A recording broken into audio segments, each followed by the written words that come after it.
கோவில் மணி ஓசை. ஆலயங்களிலே ஒலிக்கப்படும் மணி ஓசையானது பல வகைப்படும்.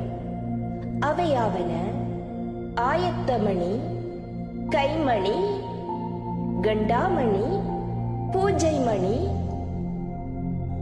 கும்பமணி, சுத்துப்பலி சுத்தும் மணி, அபிஷேக மணி, ஆராதனை மணி, நிவேதன மணி, கட்டியம் கூறும் மணி, சேமக்கலம், இது போன்ற பல வகையான மணி ஓசைகளை ஆலயங்களிலே நாம் கேட்கலாம்.